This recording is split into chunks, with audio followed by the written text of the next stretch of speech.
today I'd like to welcome everybody back to another interview at the BALLE conference in Grand Rapids. We're doing live interviews, which is a little different than our normal venue. I'm really excited today. We've got Matt Bauer, who is the president of Better World Telecom. Better World Telecom is a very interesting company, and he's got an interesting statement that kind of explains the company, and I'm going to let him share that. The company was founded in 2003, and they're doing really, really well. So, Matt, thanks for coming on the show. Thank you, Rob. Great to be here. You're welcome. So, you are here talking as a speaker. You get to give a couple of presentations. But before we get into that, why don't you tell me a little bit about Better World, what you guys are doing, and the really cool description that you gave us as far as kind of who you guys are. Awesome. Well, we're about 10 years old, and we're classified as a telecom carrier, which is like an AT&T, Verizon type of company. But we are kind of like AT&T and Patagonia got together and spliced their genes. So that means that we serve businesses and nonprofits nationwide with voice and data services pretty much in every corner of the country. We have about 1,000 customers in 42 states. And most of them are oriented around social and environmental change. So our customers include Patagonia and Goodwill and Whole Foods and Nature Conservancy, and just a lot of amazing organizations, both local and national and international, that are affecting positive change in the world. And so we offer, just to give you exact, voice over internet, T1s, and any business service that companies or nonprofits would need. Do you do residential as well, or just business? We don't do residential. Just business, okay.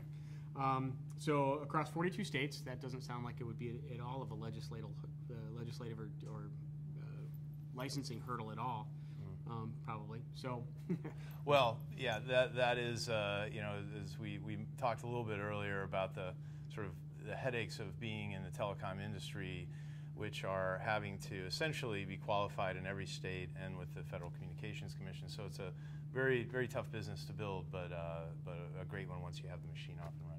And the machine's up and running. So you guys have actually grown companies like that you're dealing with, Patagonia and some of the other ones. They wouldn't be able to use your services if you weren't reliable and all that fun stuff. Sure. So why don't you tell me a little bit, one of the conference topics that you're on is the B Corp model. And that's one of the things that's very intriguing to me. I'm going to assume that a lot of people have no idea. They know what an LLC is, they know what an S Corp is, they know what a C Corp is. Why don't you tell me a little bit about what you're going to talk on in the B model concept? Okay. Well, B Corps were started in 2006, and Better World's a founding B Corp. And we actually helped. We were in the initial discussions around what if we all got together and formed a group and did this together as opposed to everybody on their own. And so thus in 2006, the B Corp model was born with the initial group of about 30, 40 companies, all pretty much signing. The two main things are you sign a charter that says, I'm not just out for profit, but for the planet and people as well, and putting that into your bylaws. So that's a pretty big change for a company to have in there. It sort of puts a fence around the, as Yvonne Chenard from Patagonia says, it's like putting your company in a land trust, and so that you can make decisions based on your conscience and your ethics, and not on investors' whims and so on.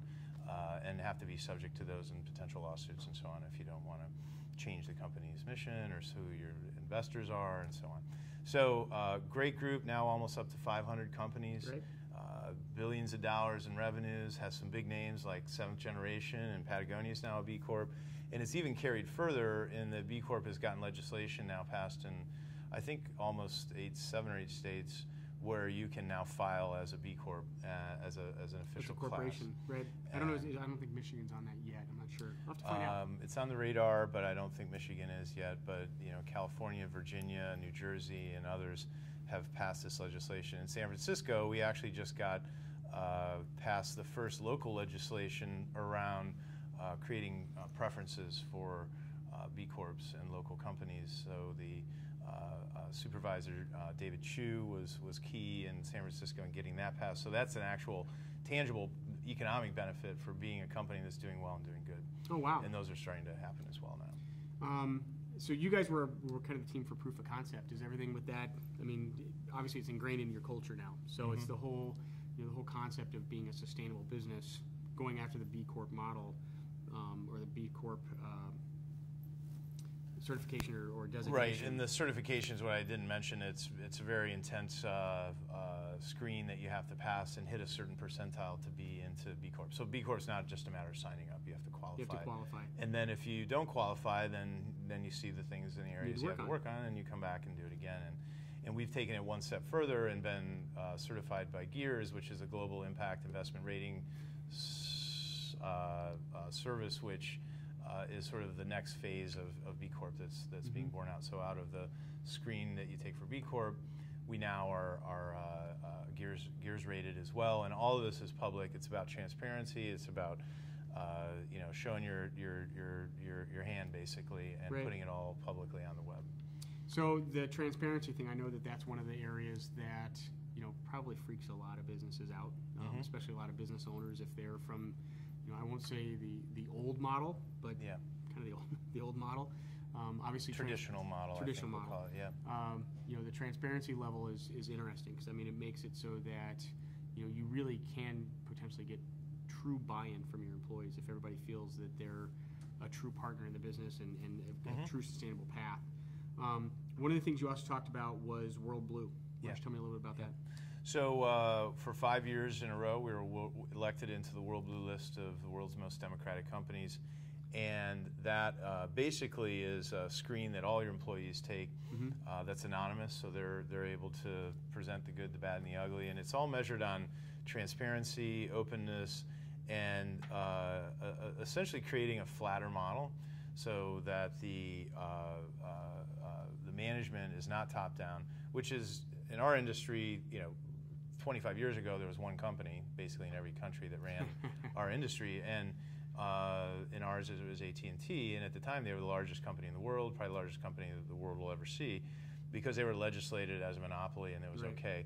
So that industry, our industry, works that way. So very top-down, very hierarchical, traditional management style, not leaders in sustainability at all.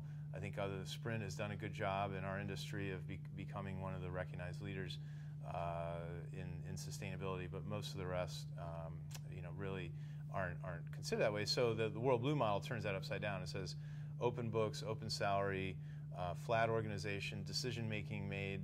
Ownership is widely spread, and so that one is probably out of everything my favorite because that makes it a fun place to work. And then for our customers, they pick up on that very easily. So with the telecom space and World Blue, I look at that, and that's pretty intriguing from the standpoint of, the transparency in the democratic business. A lot of people think that democratic business would be, well, you've got to be a Democrat, which isn't obviously the case. True. But the transparency and the level of openness, like I said, that freaks a lot of people. It would freak a lot of people out. Yeah, but it actually becomes a much more fun place to work, and you have empowered employees that are essentially making decisions themselves instead of that sort of parent-child relationship, and that's where the world's going. The millennials are going to want to work that way, and the rest of the world's going to want to work that way too. So it's the model of tomorrow. Okay. Last thing, tell me about Better Work. So 3 years ago, we hired a team of MBAs from the Bainbridge Graduate Institute, which is the leading green MBA program in the country, and they studied how can we take telecom, this $2 trillion industry, 3% of the global economy, the internet, everything that basically future of business is based on in some shape or form. It touches everybody now, and repurpose that for environmental and social good. And what came out of that basically is that commuting, buildings, flying around for business, how we work is the problem. So that contributes about 75% of the carbon emissions of our country. So if we're to cut that down, use more broadband, less building space, less driving around, less flying around, even by a percentage of 10, 20, 30%, so say I work from home 1 to 2 days a week, as opposed to driving, flying, et cetera, then we're able to really cut into the environmental aspects. And then if I'm a single mother in downtown Detroit and I have to drive 30 miles to my job and I have to pay for childcare, it's a way to access jobs online that are out there that are high paying, give me flexibility. I build my own business, and then I break that cycle. So from a social aspect and from an environmental aspect, we see it as the greatest opportunity to change society right now. That is crazy. That's awesome. I love that. So let's answer some questions that I know that are going to come up with Better World, and that is comparative cost, like from the other telecom communications carriers, whether for phone or internet. How do you guys compare to that? We guarantee a level of savings, and it's on average it's about 20% for most of our customers. So they get all that. So instead of us sponsoring golf tournaments and Super Bowl ads and huge billboards, we actually take that money and donate it back. So we donate a percentage of revenues, 3% of our revenues, to children education, the environment, and fair trade. And then we also offer cost savings, and we've designed the company very, very efficiently so that we're able to reflect those cost savings back to them. Okay. And then as far as reliability, all that fun stuff, that was one of the things that really, the research that I did before our chat was, you guys have pretty much the same uptime ratings as everybody else. Yeah. Well, we're the only carrier, I think, in the galaxy that offers 100% guarantee, no questions asked, every month of service. So we took that leap about 5-6 years ago. Wow. Took a lot of cajoling in the company. People were scared of it, but when you offer an unconditional guarantee, somebody can essentially ask to have for any reason, can ask to have their bill credited. So that opens the door for, potentially taking advantage of us and so on, which hasn't happened. But it gives our customers the comfort that if something happens, and things do, we are an imperfect industry for sure, but it gives them that sense, peace of mind that if they want to ask for it, they can. They can. And sometimes just knowing that they can is whether they do or not. So. And it's written right on our contract, so it's so we're the only one to do that. So with that, uptime in Michigan, West Michigan. I mean, if they're interested, we'll have the link underneath here, and they can put that on there. Definitely of interest. There's a lot going on with the collaborative workspaces. There's a lot going on with, especially in West Michigan. I mean, we're the office furniture capital of the world still, with some great companies here doing some great social good here. But I know a lot of them are looking at collaborative space and stuff like that. So awesome. Yeah.